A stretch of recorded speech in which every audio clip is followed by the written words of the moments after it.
So now we learn about the process of file processing. Right? File processing, you know how to access into the file. You have to read every single record of the file and how to take it out the value in each of the field here and do the processing. Right? And you know process of the break control here. Break control, that means you have to sort it in the sequential order, right? And keep checking if they are equal or not, right? If they are equal, you keep counting the value here. And you did it already, right? So now we move to the another application when we work with the file. It is a merging sequential file here.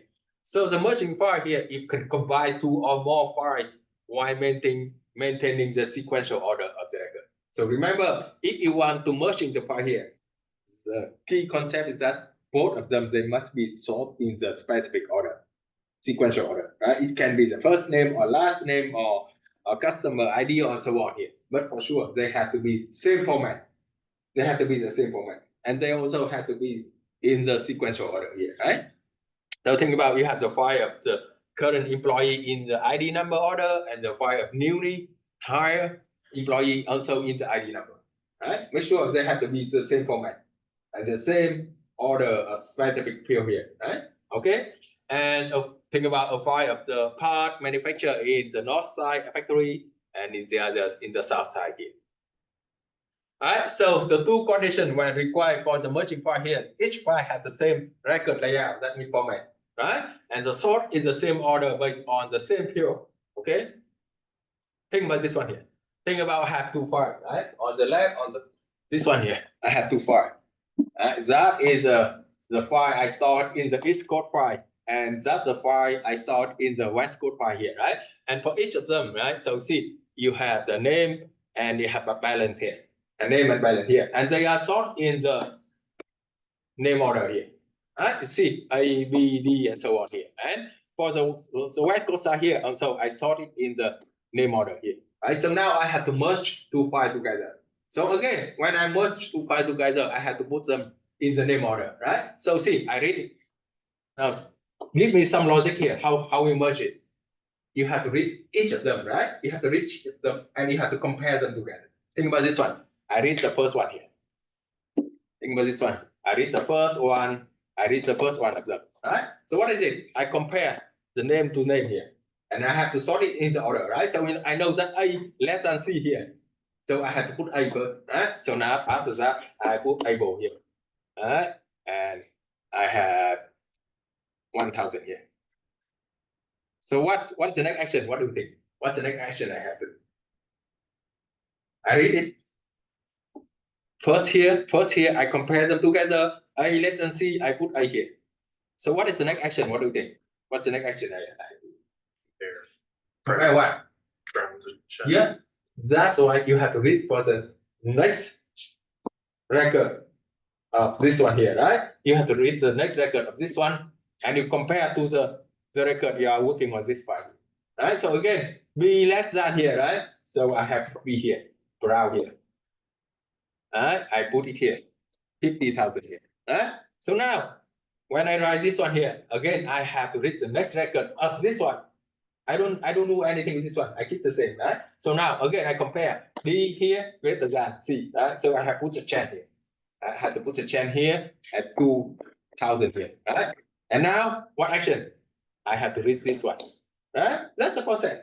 So see the process here. That at the beginning you read the first record of each file. You compare together. You compare this. If less than, you write into the file, and you have to read the next record of that file. And compare it again, right? Okay, so that's the process here. That's all. That's the process. So that's why I see at the end of the process here, I got the merged file here, right? So now how we do with this one here, right? When we work the merging a sequence file here, mainline logic similar to the other file processing program. You have to open the file, and this one you have two files. You have the two files here to read and one file to write. Make sense? You have to write to read. Sorry, you have the two files to read it and one file to write it in here, right? Okay, it's the same mainline logic here, right? That's why you have the two input file and you have the must determine when both files are at the end of the process.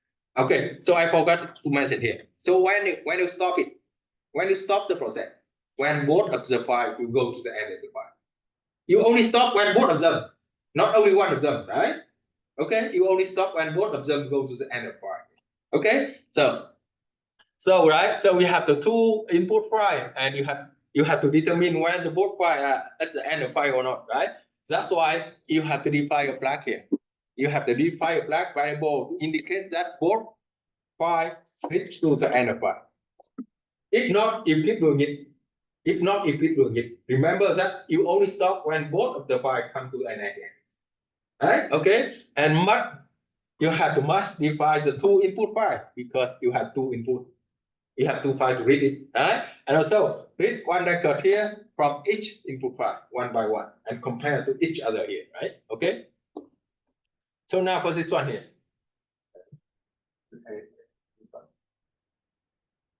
Okay, because I have online class, so I share it to them. So what happened here, right? So see in the logic here, I have the two files here. I have the each file and I have the web file here. So what happened with my flowchart here? You see what happened? I need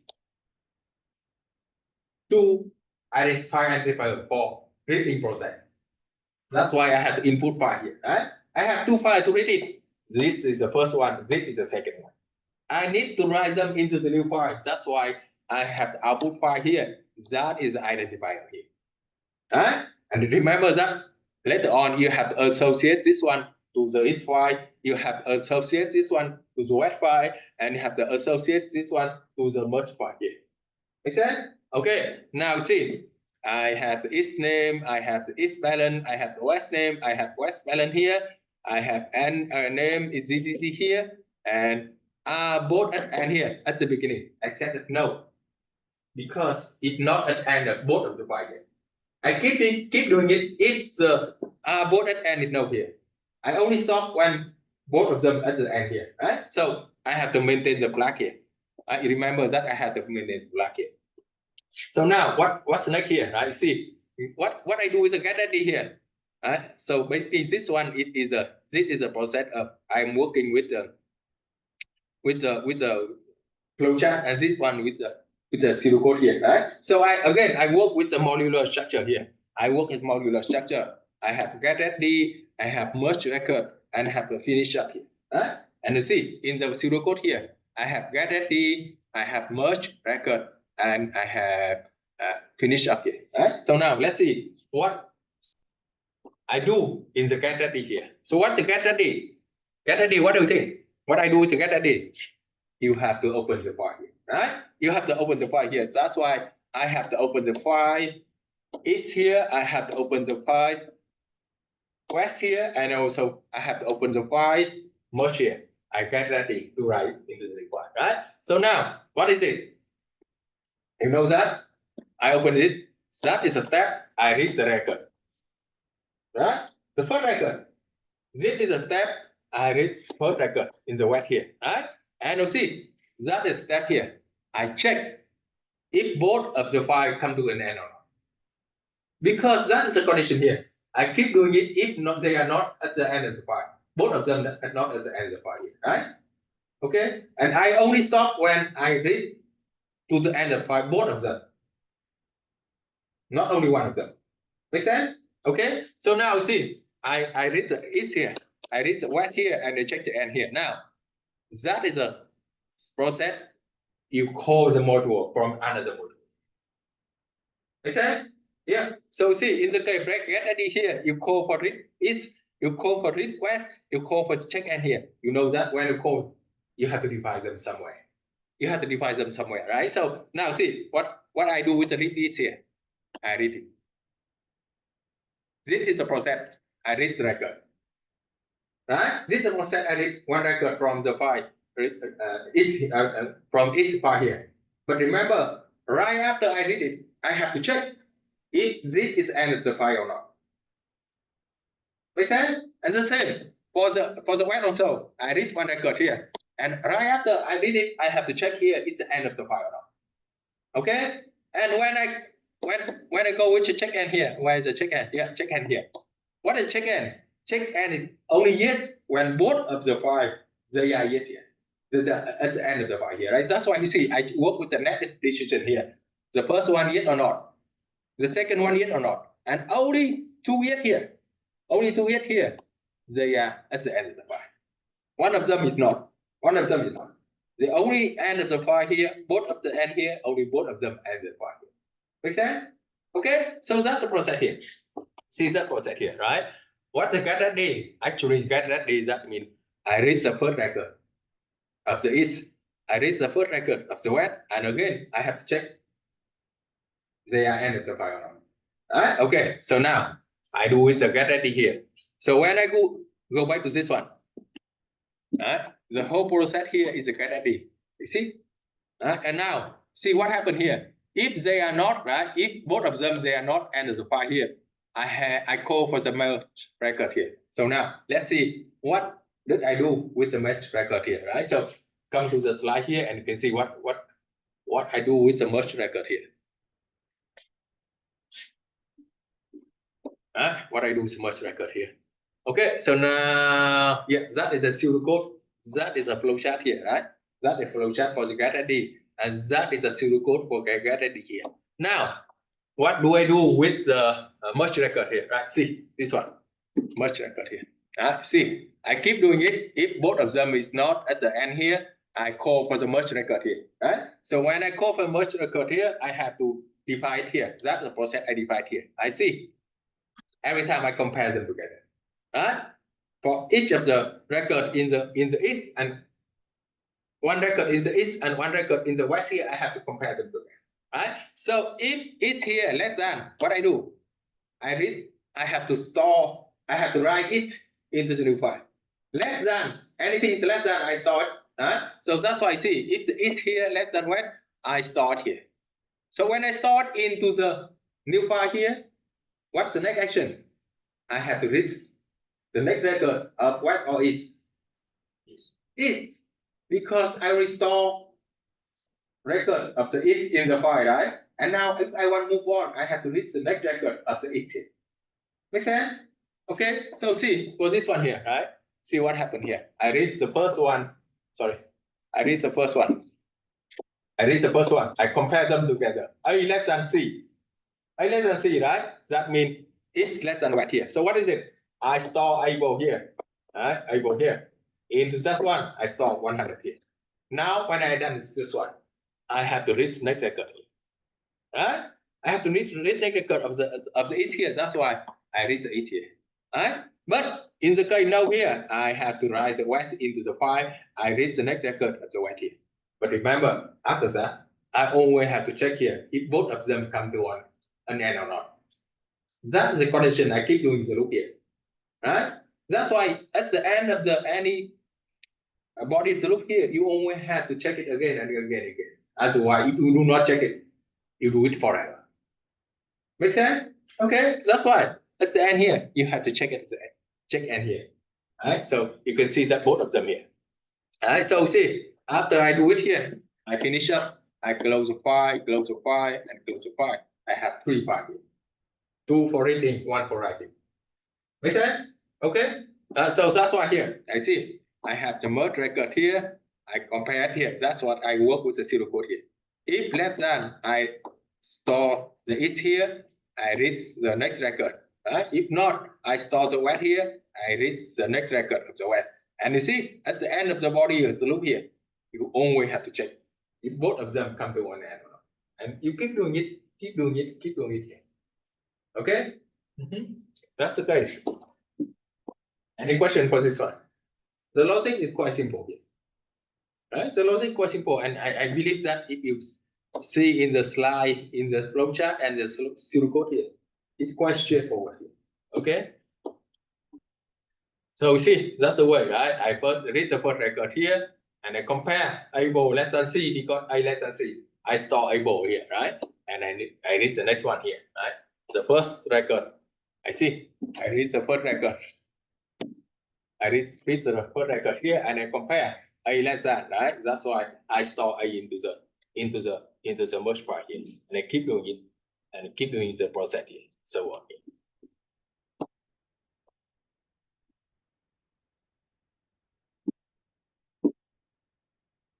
Now, another application. When you work the file, you have the master and transaction file processing here, right? So some of related file, you have the master transaction relationship here, master transaction relationship. So what is a master file? Master file hold complete and relatively permanent data. You think about, you have whole database, but it's not really updated. Right? It's not really updated. Think about, you have in that database here, you have multiple customer here, A, right? B and C and D and E and F and so on here. And you have the 10 here, 20 here, 30 here, balance, 40 here, 50 here, 60 here. You have the whole database, multiple customers. But it's not really updated here. So think about transaction in the one specific day, in today, right? So for this customer here, he has transaction of blood number 10 here, and he has the transaction of blood number 15 here. So your purpose that you have to update this information into your master file. Right? So the transaction file here, you only have 2 customers here. Transaction file, you have only 2 customers, but the master file here, you have the whole database here. Right? So the purpose here, you have to update the transaction file into the master file here. Right? So since after you reach the transaction file here, you have to update. You have the 10 increase in the balance here. So you have to update 40 here. And this one, you have 15 update in the balance here. So you change it to the 55. Make sense? Okay. So that's the process when you work with the master and transaction file here, right? So the master file, it holds complete and relatively permanent data. Transaction file contain temporary data to be used to update the master file here, right? And update master file here, change the 2 value each field based on transaction. Okay, so think about this one here.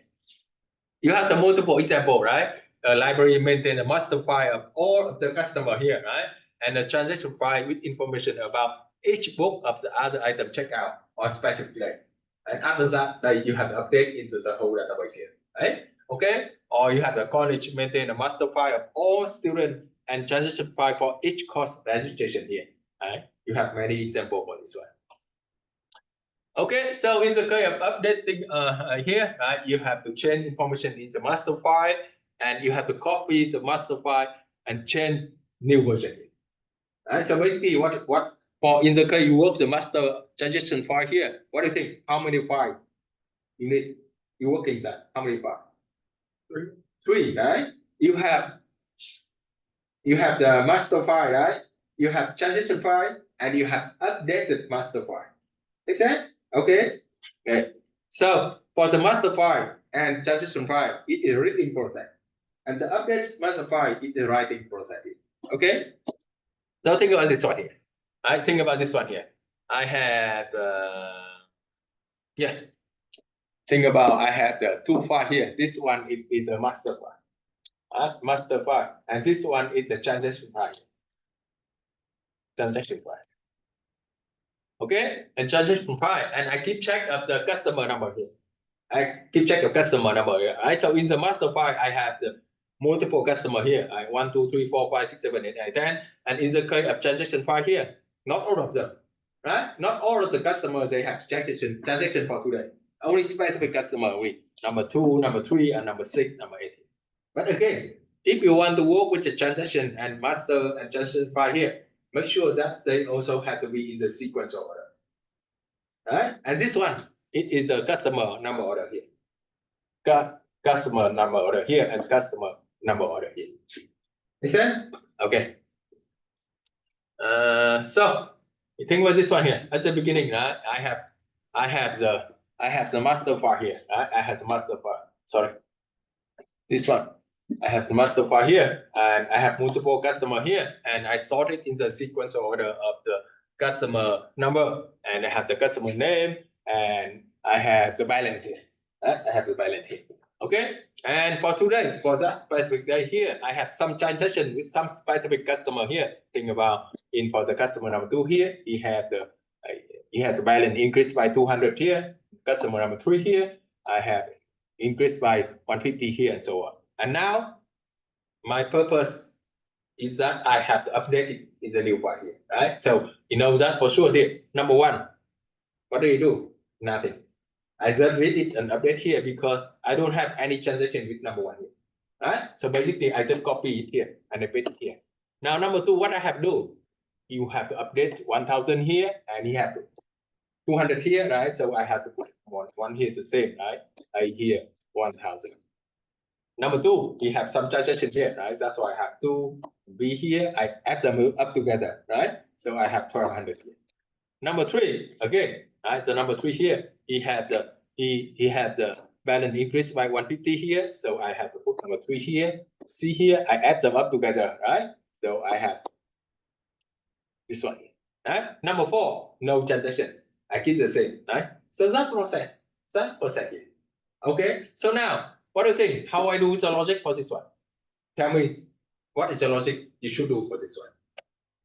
What's the logic? If the master customer name is equal to the transaction customer name, then you would add the transaction amount to that row's. Who's master total here, right? Yeah. Balance here. Okay. If it's not, you just Master total. copy it to the new master file. Yeah. Yeah, that's the logic. So basically, what happened here? What you do this one? Actually, it's the first thing also. You read for the first record of each of them. Right? You read the first record of each of them. So when you stop? When you stop? What do you think when you stop? Yeah, you go to the end of the file here, right? Okay, so see what happened here. You read first record, right? And you compare here. You compare if this one equal to this one or not. If not equal, actually if less than, that means that guy don't do anything. Right? If that guy don't do anything, so we just copy everything and put it. Right? So when you done this one again, you have to read the next record here. Right? And now record here, you compare it here. If they are equal, you add them up together. Right? If they are equal, they add them up together. That's why you have the first one here, you keep the same. One here, 1000. The second one, you have matching here. That's why you have 2. You have B here, 1200. Now, what is next step? When they are matching here, I update it already. So when I update, what I have to do next? I check if they are in a file or not, and I move to the next record of both of them. Right? I have to move to the next record for both of them. If they are matched. Because I will write them into the new file, I have to move to the next customer here, right? Except that's all. That's the process here. That process here, right? So that's why I see. You see in this case here, again it works with the modular structure here, right? Housekeeping here, you check here if both at the end or not. If not, you keep doing it with the update record here, module here, right? So now see what you do with the housekeeping, what you do with the update record, and what you do with the finish up here. Right? So see, this one this one here in the flowchart, and this one here in the pseudocode. It's quite similar. It's my program here, right? My program here. You have start and stop here. You have declaration here, housekeeping, right? The loop here. That's the process of loop. Right? You keep doing it. You check the condition here. If yes, you do it again and again and again. That's the loop here. Why here? Okay. So now you know that you have the housekeeping, you have update record, and you have a finish up here. So let's see what you do with housekeeping. Make a guess. What you do with the housekeeping? Make a guess here. Huh? Open files. Yeah, open 2 files. With the input because you want to read the 2. And open the third file with the output because you want to write in the file. Okay, what else? What else?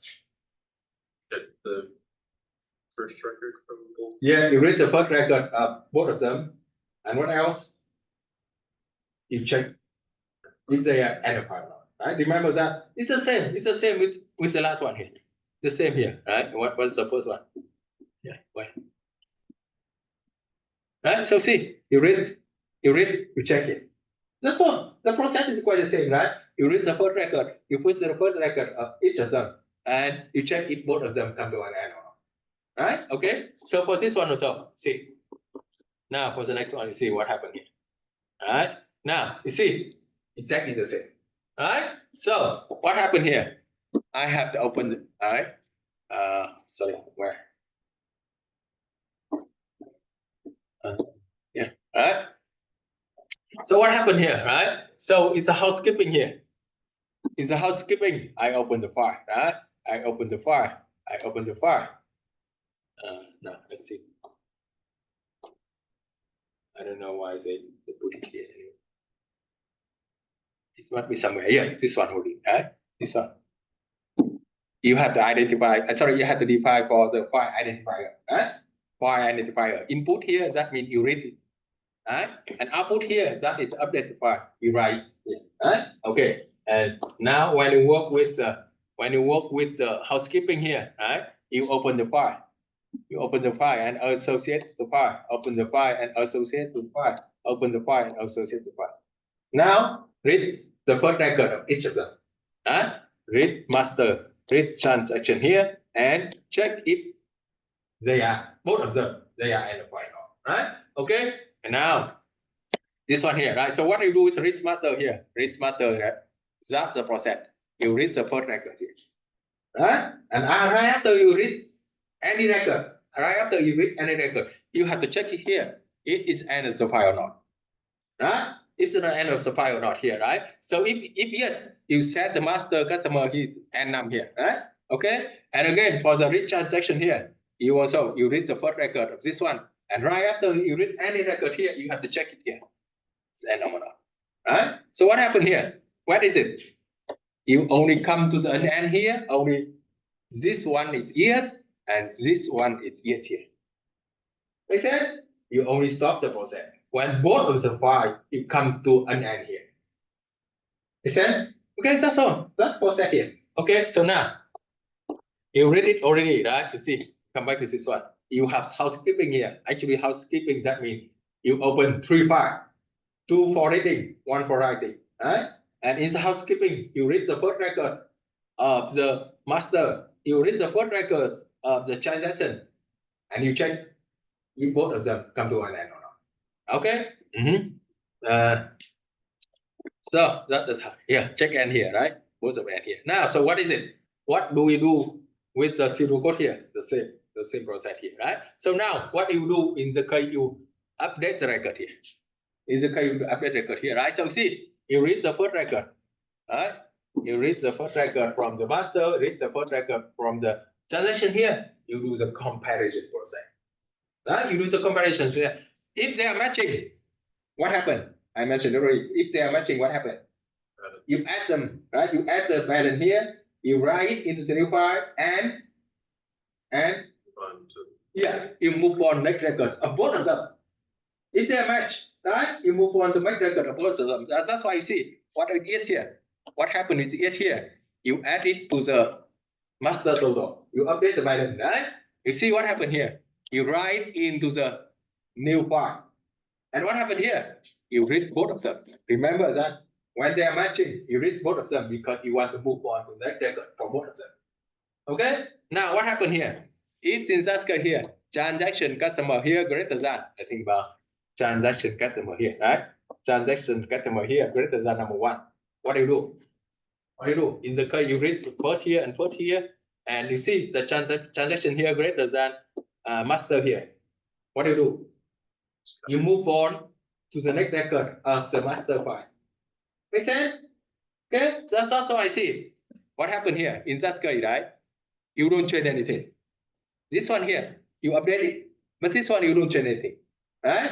So we just update this one. You just copy this one, and you write in the new file. This guy have no transaction. That's why you keep the same.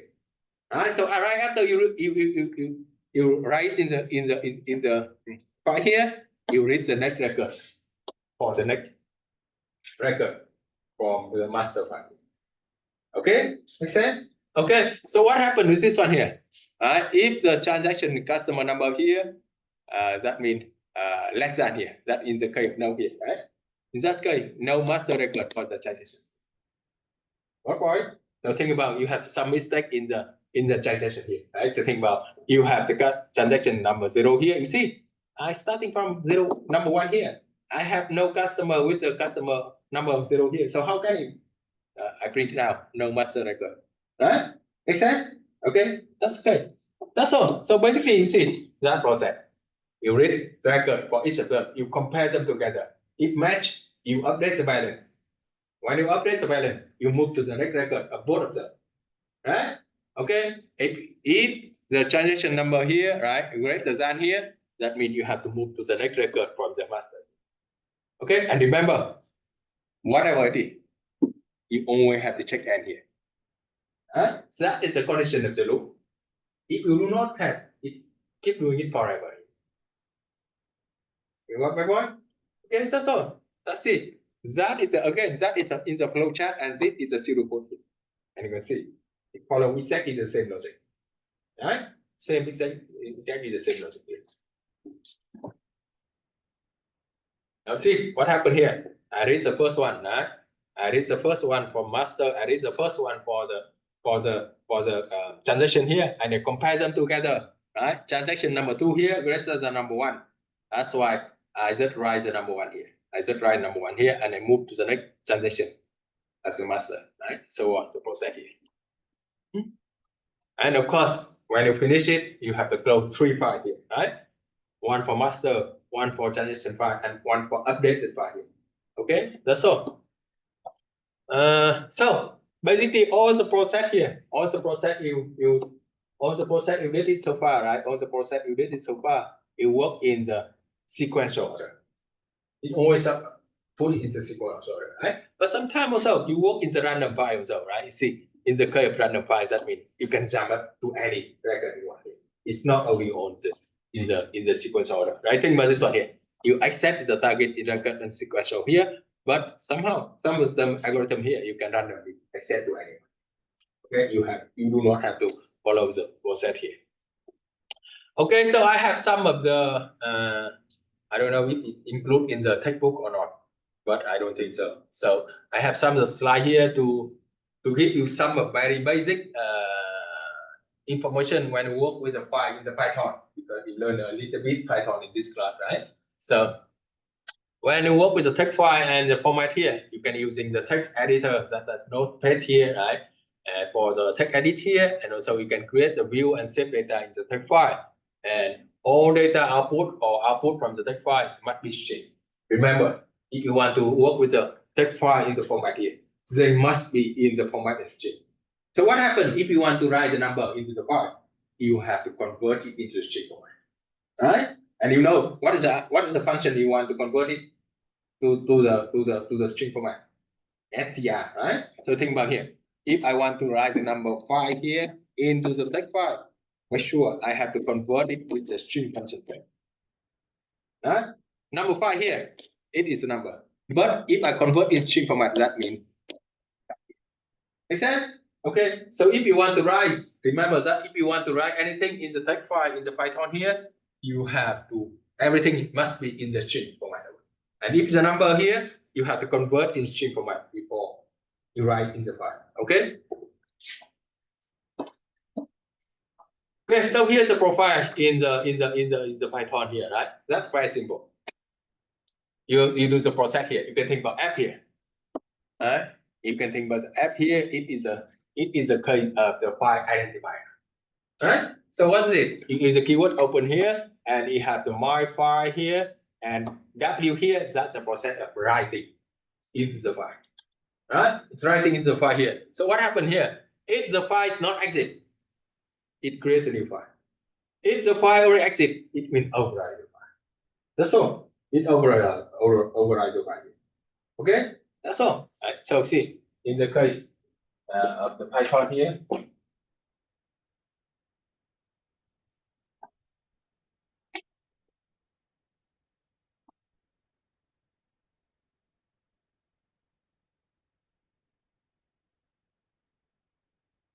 okay, so now see, that is the case I want to write the first line and second line, the text into the file with the name test file here, right? And I use a W here. That's the process I want to write the file, right? So see, if I execute program here,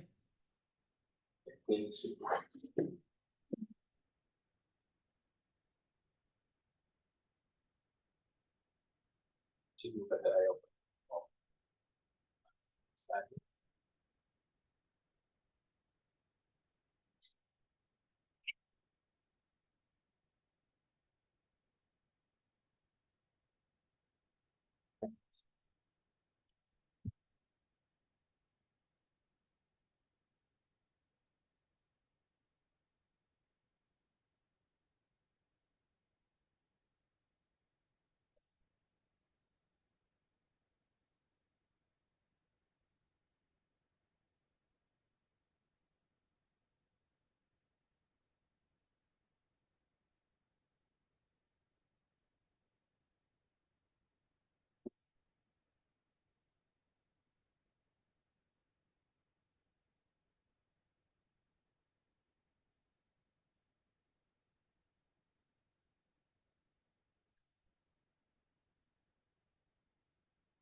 Okay, that's all. I done.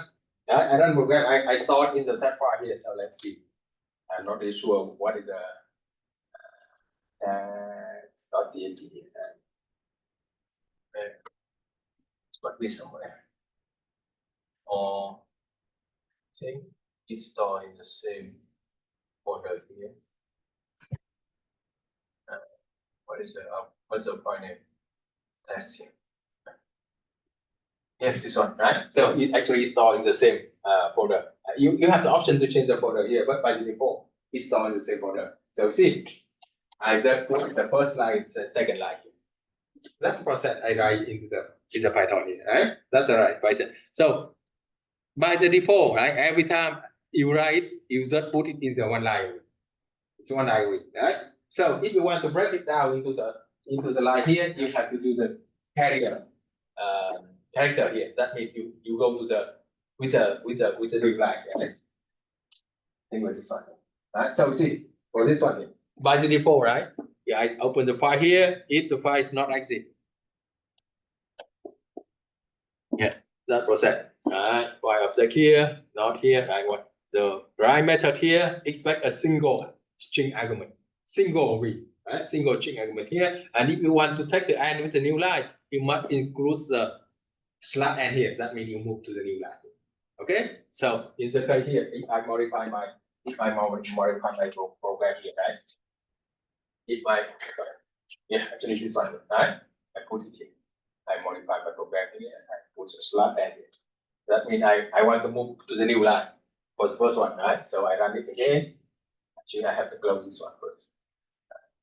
I run it again, and I open my file here. Yeah, so now it breaks it down into the new line, right? So remember that in the case of Python by the default, it only is a single line. And if you want, you have to put the slash n here. That means you want to go to the new line.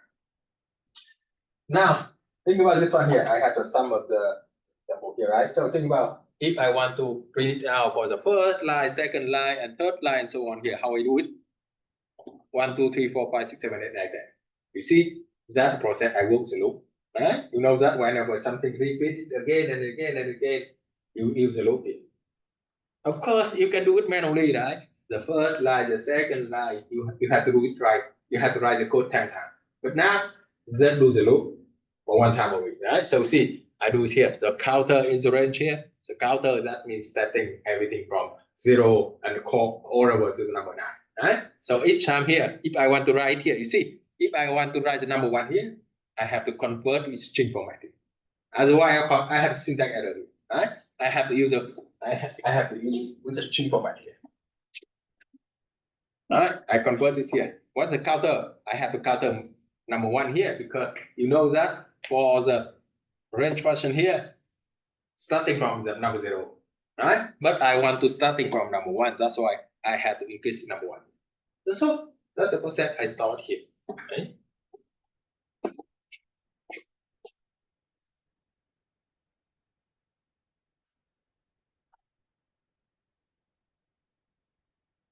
Okay, or you know that you can use a number in range here. Right? Instead of the range number 10, you change the starting point.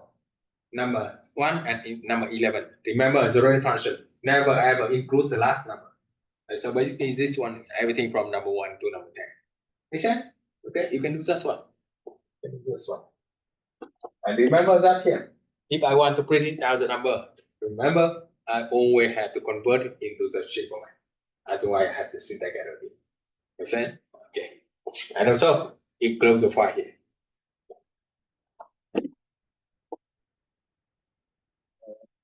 Okay, so that is the case. You already have you already write the file into the file here, right? So what happens if you want to access into the file and read it here?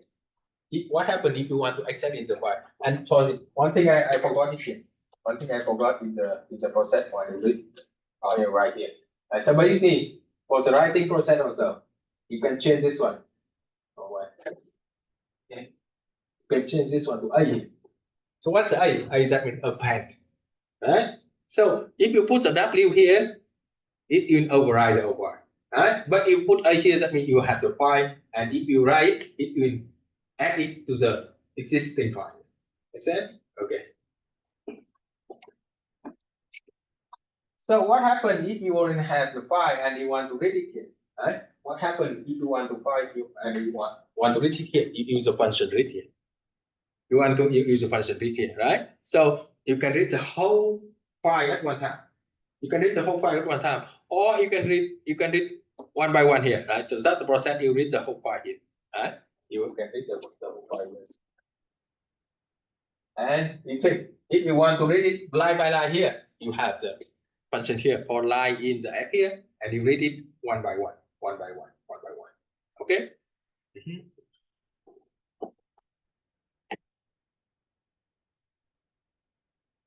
I don't think you have to work so much with the file in this one here, but anyway, I just introduce you a little bit about them here, right? So reading number from the file here, right? So think about this one here. If you have the file here stored for number 1 to number 10, remember when you read it, you take it out from the string format, right? And if you want to do anything with calculation here again, remember you have to convert it back to the number format. Right? So that's why I see when I read it here line by line here, I have to use a strip here. That means I remove everything. I have to convert it with the integer number here. Okay. So you guys can take a short break for 5 minutes and we come back.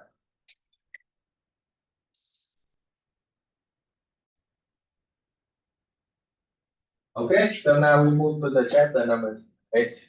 Well, the advanced data handling process. So basically, one of the algorithm I already introduced to you is a bubble sort, right?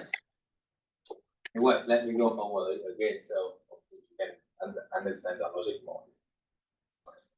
Right? So the bubble sort is it works very well in the case of sequential order. You think about you want to sort it in the ascending order or descending order, right? Place is order based on the value of some specific field here, right? It can be in the ascending order or descending order, and so on here. Right? So when the computer sort data, the only use a numeric value when the comparison between the value here, right? And remember, if you want to compare, think about the name before, like Abel and Brown here. Actually, it compares the value A and B in ASCII code, right? You know that the capital A is it is 65 and capital B it is 66 here, right? So when you compare A to B together, A less than B because in Unicode, in the ASCII code, A is number 65 and B is number 66 here, right? Okay. So you have to use an algorithm. It's a list of instructions that to accomplish a task such as the sort here. And one of the most common ones that you in the case of in the case of sorting in the sequential order, it is a bubble sort here, right? The bubble sort is the item in the list are compared to each other in pair, right? And items then swap based on which is larger or smaller here. And sometimes they call it another name here, sinking sort, right? Ascending sort, put smaller on top, so the larger item sink to the bottom here. But anyway, the concept is the same. right? Once you already sort it with a high bit or small bit number here, with a large bit or small bit number here, you take it out of the loop. You don't put it again, right? Think about this case here. Now, the first one, in order to do with the bubble sort here, you have to understand the concept of swap. Swap, that means you swap them together, right? Swap, that means you swap it together. Think about this one here. Think about, I have two variables here. The number in the number format here, score number 1 it is 90, and score number 2 it is 85. And you know that in the computer, right? In the computer, each variable here is only stored in the memory slot here, right? And each of them they have name, right? So we have score here, score number 1 here, and you have score number 2 here, and you store number 90 here, and 85 here. So now you want to swap it, right? You want to swap it, that means you want to put here is 85 and you put here 90 here. Make sense? So now what happened here, right? If you first assign the score number 1 to score number 2 using the assignment here, score number 2 equals score number 1, that means you override this one with 90 here. So now see, you totally lost track of 85. You remember you have the 85 here by your brain, but the computer have no brain for this one. So we have lots of the keep track of 85, right? So basically, in order to swap them together, you have, I mentioned it already, you have to keep the temporary variable here to keep track of it, right? So this one here, right? So the first step here, you have to set the temp equal to the score number 2 here, right? So see, again, this is 185, right? So you have to keep 85 to another variable, it's a temp here. And you put 85 here. That's okay. That is for keep track later on, right? So now, of course, you can put score number 2 equal to score number 1. That means you write 90 here, right? You write 90 here, right? And of course, after that, you put the score number 1 to the temp. You take it out 85 here. You put it 85 here. Make sense? You cannot directly swap them together. You have to use the one temporary variable here in order to swap it. Otherwise, you lost the previous value here. Make sense? Okay. Okay, so now in the case of the bubble sort here, right? So in the case, you understand the swapping value here, right? So see, that is a process here, right? You get the input for score number 1, you input of score number 2 here, you have to use a temporary variable here, right? You have to use a temporary variable here, you store it into the score number 2, and now after that, you can assign score number 1 to score number 2, and again, score number 2 to the temp. So basically, if you want to swap two things together here, you need to run here, right? So what is it? Put it here, put it here, and put it here. That's all, right? That's the case of the swap here. Okay. Okay, so that is the case, the process of the swapping here, right? So you can break it down into the modular structure here, right? So think about in the case, I want to get input from user. Think about I need to get file number from user, right? I set the size number 5 here. I initialize the array score here. It's in the 5 element in my array, yeah, right? So I do the process with the field array. I do the process in the sort array. I want to sort it in the descending order or ascending order here, and later on I want to print it out. Right? So I break it down my program here into the module. I have field array. I have a sort array. I have display array here. Now, what do you think? What you do with the field array here? How can you get input from user for 5 element? What type loop you use? Huh? What type loop? While loop or for loop? For loop, right? Because this one is a specific number of iteration here, right? Specific number. So you use a for loop here, right? You know that in the case it's a for loop here, it should be better you use a for loop here, right? So I know that in the book here they keep using the y here, but the process the same, right? Even that when you work with the for loop here, you have the for I equals 0, I less than 5, and step number 1 here. So basically it's the same. Right? See, initialize the I, right? Check the condition here, and increase by step 1. So basically, even that they put the y here, but this one, you know that actually they work with the for loop here. That is the one you have the counter to control the loop here. Make sense? Okay. So this one is a similar code, and this one is in the flowchart here, right? So see, you have the The I is the one who controls the loop. Is that controls the loop here, right? You have initialize so X here, X0 here, and keep doing it when the X less than number 5. Right? So every time you get it, that is the process here, right?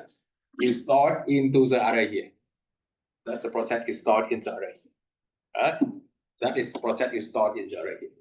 So we know that if you want to use the array, you only have to use a combination of array name and index number. Make sense? Okay, so this one you do it for the file element in the array. You got input from the user for the file element in the array here. So now if you want to sort it, right? If you want to sort it, you can think about you run the loop here and you compare them together.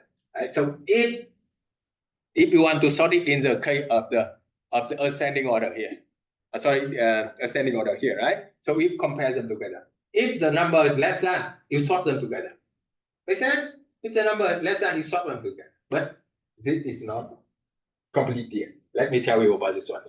Let me tell you about this one. Think about I have a 5 element here, right? I have a 5 element in my array here. So we'll see what happened with this one here. I run it from the first element to the last element, right? I run it from first element to the last element, and every time I just compare two numbers next together, and if the number next together less than the number after it, I swap it. So what happened here? I run the first one here, right? Sorry, this one here. This one, 90 and 85 here. I compare them together, right? So if I want to sort it in the ascending order, I have to swap them. That's why I see after I swap here, I have the 95 and 90 and so on and so on and so on. That's the first iteration, right? So the second iteration here, you can see what happened here. Again, I compare for the second iteration here and the third one here, right? See, 90 and 65 here, so I swap them together. But you see, it's not totally correct here because 85 greater than 65 here. Make sense? So this one is not completed yet. Even that when you run it from the first element to the last element, anytime you compare to the number right after you, and if you less than, you swap them together. But actually at the end of the process here, it's not in the order. Right? It's not in the order here. So basically how we do with this one here? You have to do with netted loop. What is it? The first step here, you have to find out what is the minimum number of this one. So if you look into the list here, can you tell me what is the minimum number? 65. How can you find it? Yeah, you have the algorithm how to find the minimum and maximum already. I introduced in this class already, right? So basically, in order to find the minimum and maximum here, think about in the case you want to find minimum, you assign to the first element. Right? So at the beginning here, I set the minimum here 90. So what happened? I run the loop from the second element to the last element, right? So whenever the minimum greater than, I swap it. I change it, right? So see, I compared here. This one greater than, right? So now I have minimum is 85. Now I run it. This one less than, I change it to 65. I run it. This one greater than, I don't change. Greater than, I don't change. So see, at the beginning here, I got the minimum here, 65. So what is it? When I find the minimum 65 here, I take it out. That is the process of bubble sorting. That means something floating. You take that. So now I keep checking this one here, right? I put the 65 here already. I don't touch it anymore. Right? So think about this one here. Now my list here, I have 90, 85, 95, and 75 only. I don't touch it anymore. And again, for 4 of them here, I found it out here. 75 is the next minimum. Right? Again, I remove it out. I take it out. And so 3 of them here, I put 85 and so on. So in order to do that, you have to work with netted decision. Netted loop here. Right? Netted loop. So how we do this netted loop here? You can see what happened when they work with the netted loop here. Actually, you see for this one, you have Y and Y here. Y here and Y here. That means netted loop. Right? So what is the outer loop? Outer loop, I run it from the first to the second. Right? So that's why I see. So what's here? I here 0, less than here. And you see, in the body of the loop here, I compare them together. And I swap it together. The purpose of net loop, because when you already done with one of them, you take it out. Right? Actually, this one also, you can optimize this one also. This one, right? Think about this one here. Here. You don't have to starting from 0 here. You're starting from x equal to y here. X equal to y is okay. You can optimize this one. You don't have to starting from 0. Okay. Now see for this one here. I can show you how we work with this one in the Python. So very straightforward when you work this one with the Python. I think I need to leave it in the case I work with RIU already. Where's my other? This one. Buffer sort. Yeah, swap bring buffer sort here. Yeah, think about this one. Yeah, that's this one. So for this one here, you can see when I work with my array, think about I have the 4 element here, right? And I have the 4 element here. So I have the range here. You can see what happened here. I have the 4i in the range of length and 4j in the range of I. I starting from I, not 0. Right? Starting from I. Okay. So you can see what happened with this one here.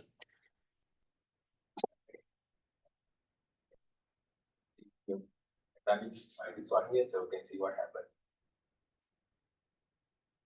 Okay, so we see at the beginning, right? I have 40 here, but every time I run it, what's this one? Right? See, run it, run it, run it, run it. Now, the first step here, I want to find out the 20 here, right? The first step here, I want to find out the 20 at the beginning. Sorry, this one I work in the descending order, right? That's why I see. After you observe in this one here. If I change this one, if I change this one, I can sort it into the ascending order. Here now I run it again. I run it again here. So you can see what happened here. At the beginning, I have this one. I have this one here. You see.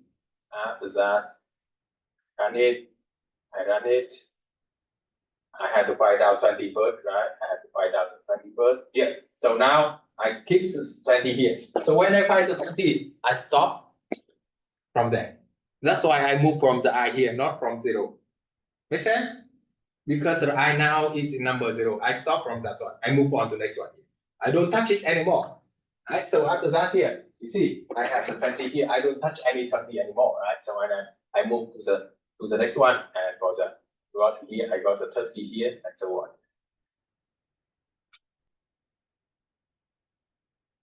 Yeah, so at the end of the process, you got it here. I know this one is, I don't know, it might complicate it to you, but the process is that whenever you find out the minimum and maximum, take it out. Don't touch it anymore. Don't touch it anymore, right? Don't touch it anymore. Okay.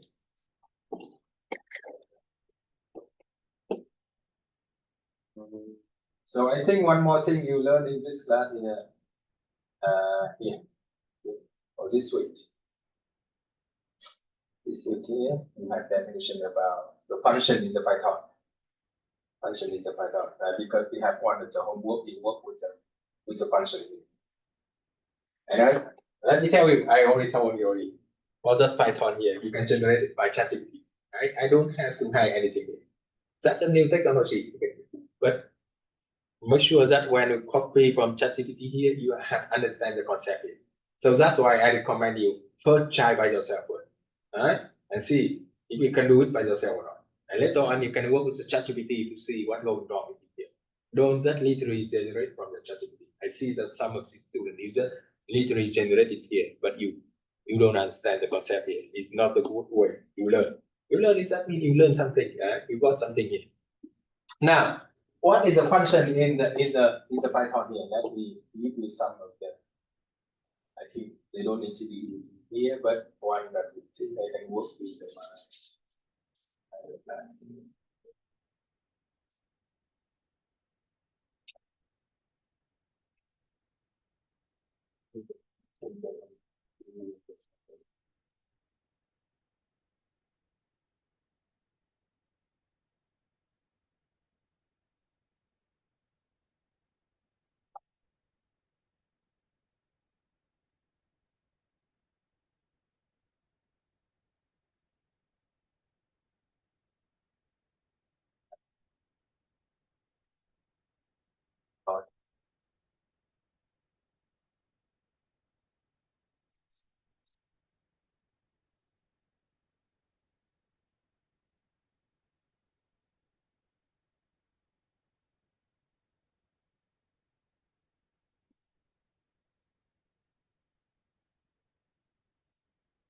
Yeah, function. Function. I just do it short because if you learn about function, you have a lot of things. So what is the purpose of the function? What is a function? Actually, the definition. What is a function? Function is a group of statements within the program that perform specific tasks. Function that means you work with a modular structure. You break it down into it's a long code. You break it down into the multiple functions here. Right? Each of them they deliver some specific task. Right? And in group of the perform specific task here, right? Okay, and it works well in the case you work with a modularized program here. Program when each task within the program is its own function. Okay, think about this one here. You have a long program. You have a lot of statement here. You can break it down with the function here. So we can define the function number 1, define the function number 2, and define the function number 2, 3, and 4 here. And each of them they have specific task here, right? And it looks program more structured here, and it's very easy for you to look into the logic and structure of programming. Right, so you have a lot of benefit when you use the function here. Simple of code because if you have complicated program, you break it down function. It's very easy for you to follow what is the purpose of this function and so on. Right? Okay. Code reuse, that's a huge benefit when you work with a function here. You define for one time, but you can reuse for multiple times. Right? Okay. And you have the better setting and debugging here, faster development, and easier to facilitate of the teamwork here. So basically for function, you have two type function. The first one is a void function here. Void function, that means you do specific that. That's all. You don't return anything. Right? You don't think about this one here. Think about I want to define the function here. Right? Print I am Arthur and king of the Britain here, and I call the function here. So that is the code. You work in the Python here. Right? Let me copy this one here, and you can observe what happens in this program. Yes. So what is it? In this program here, right? Remember that I use the DEF here. That is a keyword when I define the function. Right? So when I define function, I have the function name. Function name here is a message. And you see, inside the parentheses here, I have nothing. That means I have no argument here for this. Sorry, I have no parameter here for this function. Right? So what is it? Function here is just print it out. I am the author, and I print out king of the Britain here. So what is it? In the program here, I call the function name. That's all. I call the function name, and this one is a void function because it not return anything.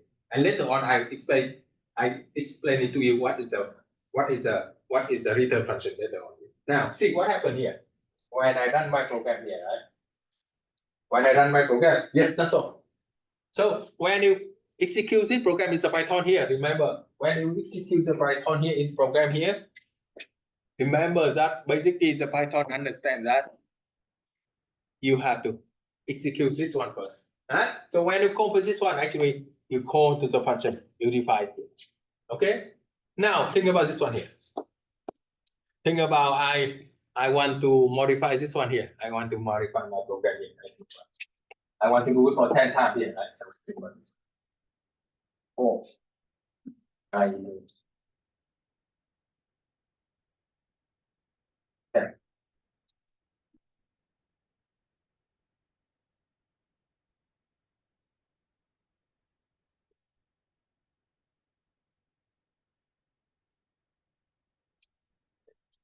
10. Right? So see what happened here. I got it. It printed out 10 times. So that is one of the benefits when you work with the function. You define one time, but you can do it later again and again for multiple times. Right? So that is a one way. Or I can call it again and again for this one. Right? I can call it again here, message here, and copy another thing, I put it here, I copy another thing, I put it here. So for this one, execute for 3 times.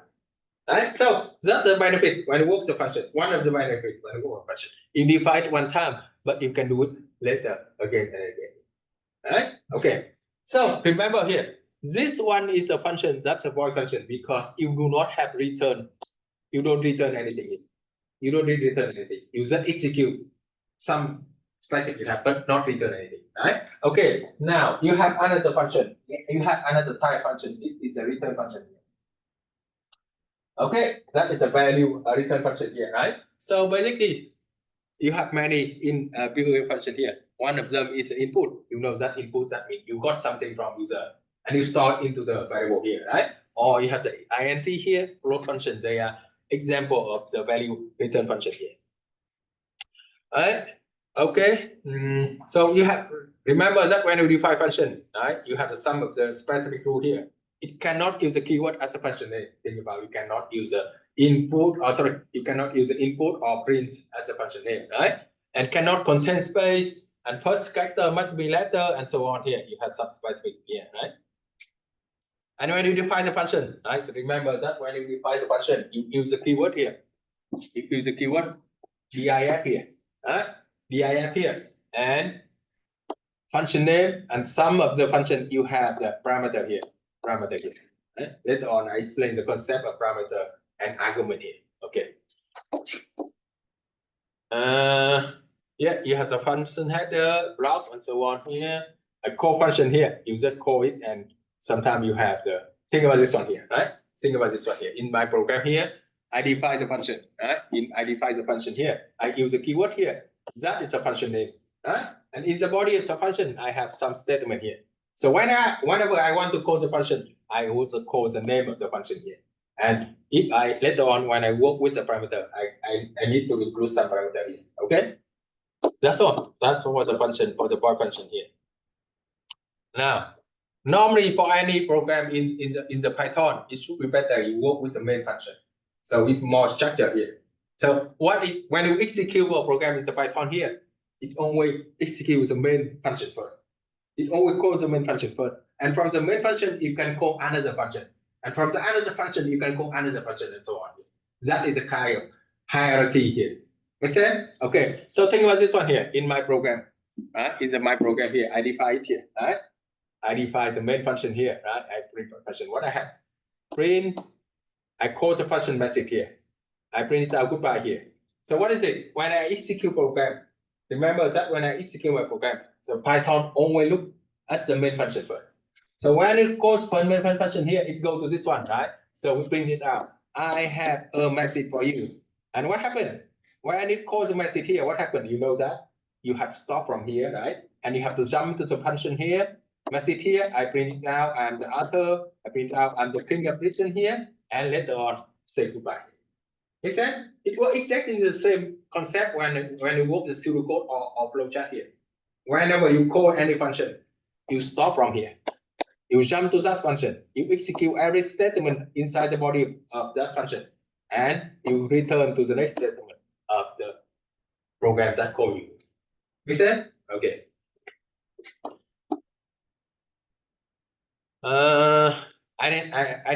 Indentation here, you have to remember that you have to use the indentation, right? So on here, that is the case you work with a flowchart here, right? I don't want to go with that's the case here. You work with the hierarchy chart here. And the variable, local argument here. Now, in the case of argument, think about if you look into the function message here, right? You look into the function message here. Here, in the function message, you can see I only have the parentheses, but I do not have anything in that one. That means for this function, I have no parameter, right? Okay, but some of the function here, I have the parameter. Think about this okay here. Right? Think about I want to define. Now, you can follow me when I work with the Python. So think about when I want to define the function to figure out what is the area of the rectangle, right? So I have the keyword here, that here. That means I want to define the function. And now the name of the function, right? I put the area here. Okay, area. Remember, if I want to find out area of a rectangle, what do I need? I need length and I need width here. So they are parameter. The parameter here you define inside parentheses of the function here, right? So I can put it here, right? I can put it here, length, x or y here. X that means length or Y here, right? After that, I put a comma. So what I do here, you know that whenever I want to find out the area, I have to time length to the width here, right? This is a return function. So when the return function, that means it returns some value here, right? So if you work with the return function, remember that you have to use the keyword return here, right? You have to use keyword to return here. What do you want to return here? X times Y. Make sense? X times Y. Right? So it should be better. I put it in rectangle area to make more sense, right? Rectangle area here, and I return it X times Y.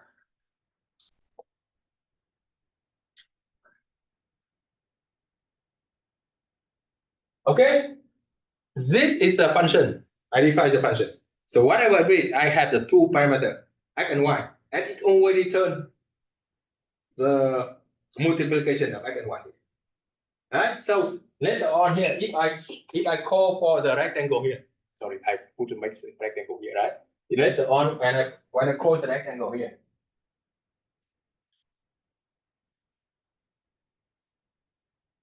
later on when I call the rectangle, think about this one in my program here, I put the rectangle here.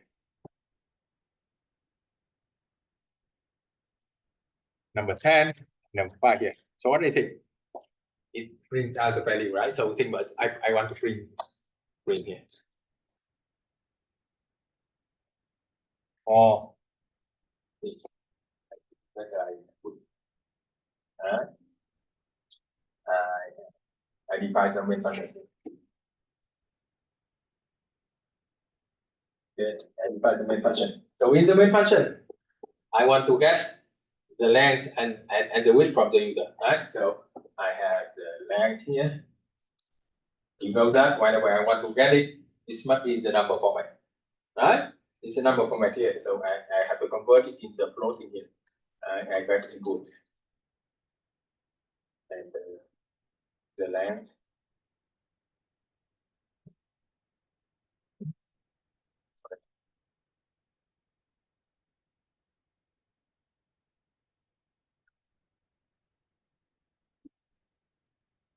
And width here.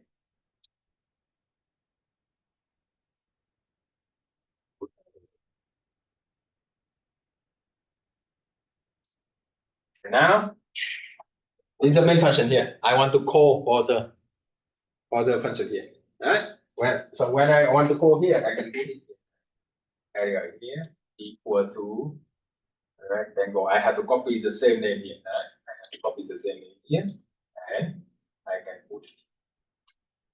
Okay, so for now, I don't call this. So delete it here. And now I print the area is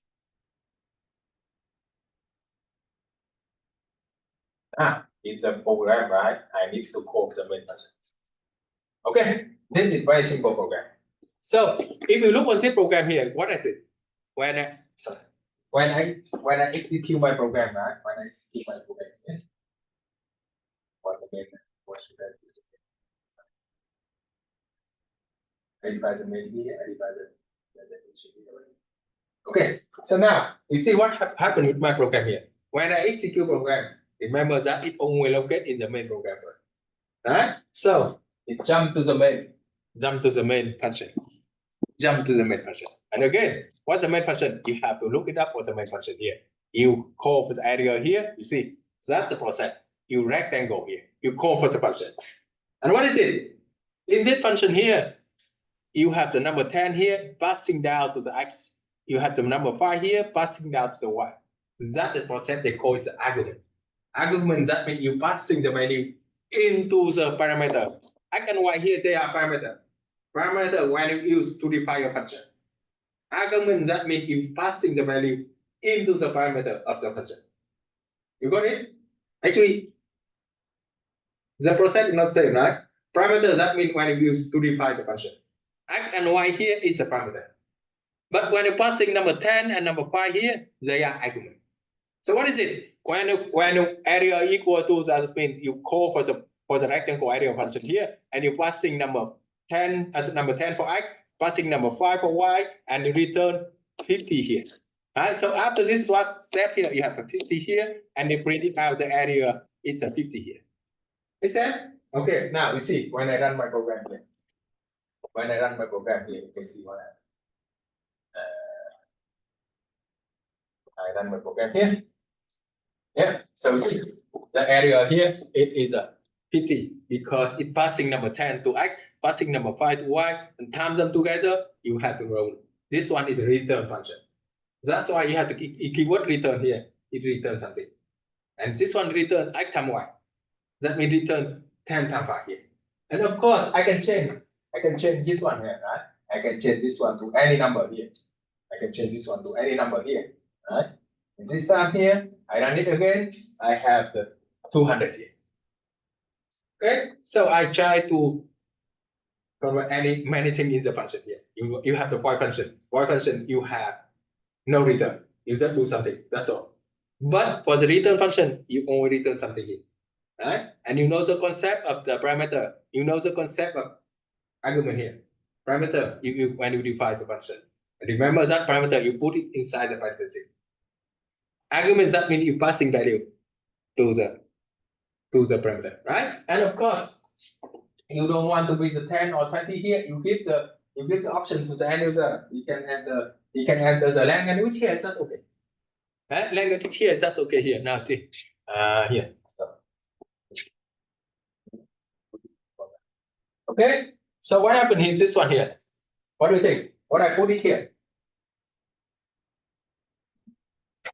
If I want to call it, what I put it here? Yes, length here and width here is a variable. I got it from user. Right? Exchangeable. It's not always stick at 20 or 10 here. I give the option to the end user to input from end user here, right? So when I want to call it here, I have to put the length here and width here. That's all. So now the user has the option to enter here. Right? And remember the process the same. I execute the main. I call the when the main here, I get the length from the user. I get the width from user. And passing this length and width to the x and y. And I return the area here. Make sense? Okay. So now when I run it again, here, so now I have 35 here and I have 10 here. So now it returns 250 here. So this is a return function. Remember that return function, it only returns the value here. It can be string, it can be number or anything, but it returns here, right? And you have some definition about, you have some concept about the parameter and the argument. Make sense? Okay, that's all. That's about the function here. So actually, if you learn about function, you have a lot of things to learn because you know what the global and local and so on here, but I think that many of them they're not in this scope of this class. That's why I just give you some very basic definition of the function. Okay. Any questions? So I think that's all for this class. I have some of you got many things for this class, but some of you not. But anyway, that's all of this class here. So we do not have lecture anymore, but we still have the next week here. So the next week you have, for next week here, you have one is a final exam and one is a final project. So final exam is a multiple choice answer. It's very simple. And you know that you can look it up from where. For the final project here. So basically for the final project, it's the same with the one of the assignment related in the range. Right? See, let me show you this one. This one.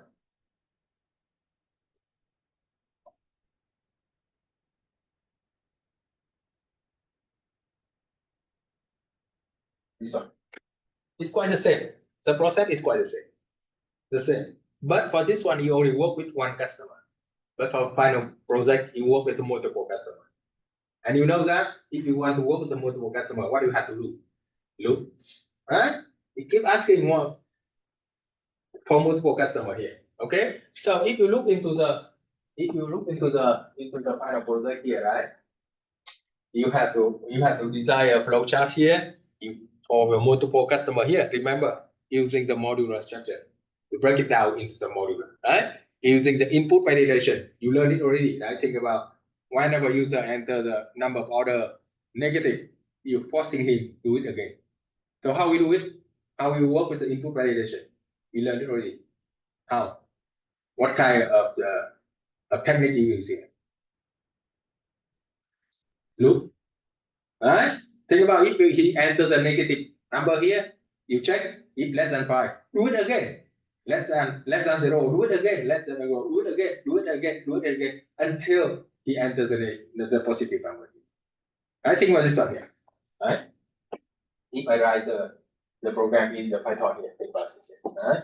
I have I equal to integer. I convert it here, right? And input, right? Input here, and a positive number or city number. Okay, so now I need to validate, right? I need to validate if the number here it is a positive or not. I have to work with the loop here, right? So y number x here less than or equal 5. I do not accept it. I do not accept it, right? So what is it? I have to asking him to do it again, right? Print, right? You have to enter a positive.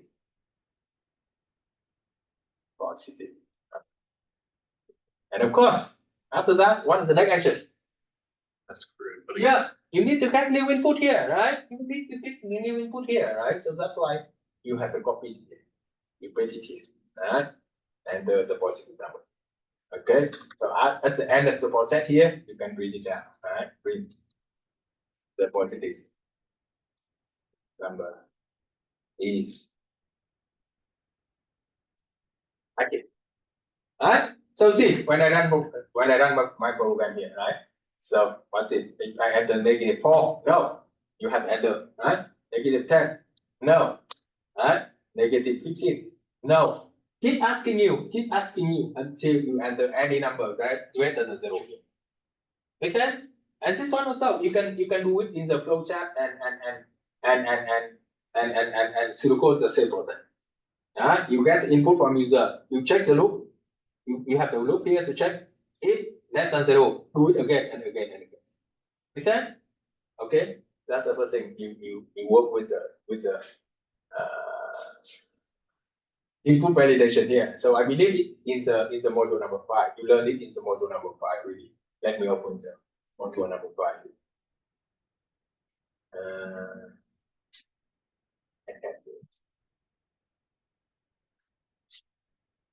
This one of application when I work the loop, that is input validation.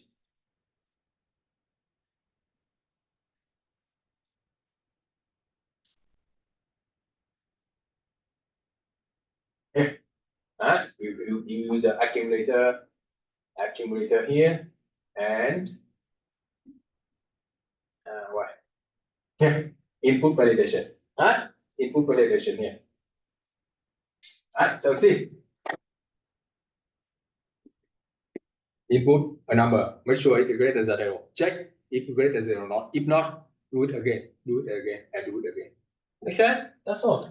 That's great. So basically for the final project here, it exactly the same with the module in the range assignment. You work in the module number 6. But the only thing I need you to improve it here. You have to break it down in the modular structure. You have to use the input validation here to make sure the order is a positive number. Right? And what else? You work with multiple customers, not only one. And you know that when you work with multiple customers, you have to put in the loop, right? What is enter the order number and the negative 1 to IC here. So you can do it for multiple customers. Make sense? Okay. Any question? Let me know.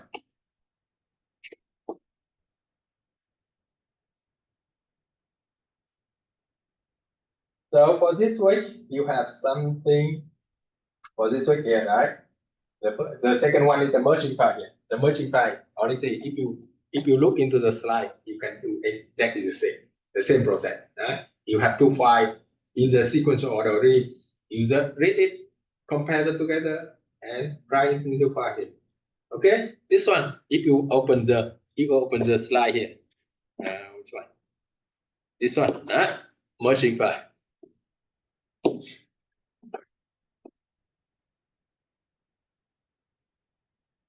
Yeah, this one. Works exactly the same as this one. Quite the same. Quite the same as this one. And the other one is the function in Python here. I define the definition of the function already, and how we define it here. So I think you can use this one here. Okay, so next week you have the final exam. You can do anytime. I activate it already. You can do anytime. Honestly, at the beginning, I want to do some proctoring here, but when I think about the online class, they don't have any kind of proctoring. So I want to make it fair. You can do it anytime. Okay, and the second one is the final project. And again, for the final project, if you understand the concept, it's quite the same, right? You did it very well with the career branching. Now we just put it in the loop, that's all. And do better with the input validation and the modular structure here. Okay? Any question? Do we need to come to class, like, since there's no lecture? No lecture. So it's up to you.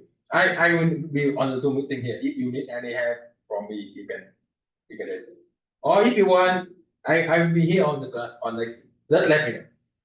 Okay, I'm here to help you. If you have any questions, even just outside the class here, you are welcome.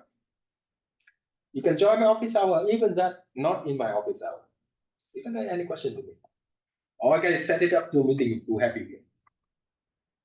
Why don't you utilize it? You pay the tuition fee.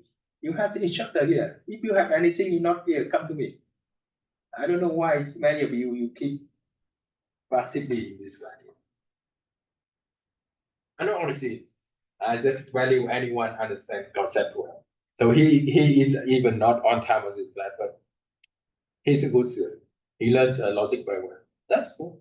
You also, right? Okay, so if you have any questions and if you need any help from me, reach out to me. Okay? Any question?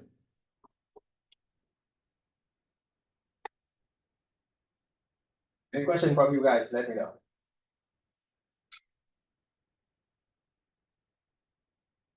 No? So you have the sum of the assignment here. You can do it now or later. It's up to you. I'm here to help you. If you need any help, I can here to help. Okay?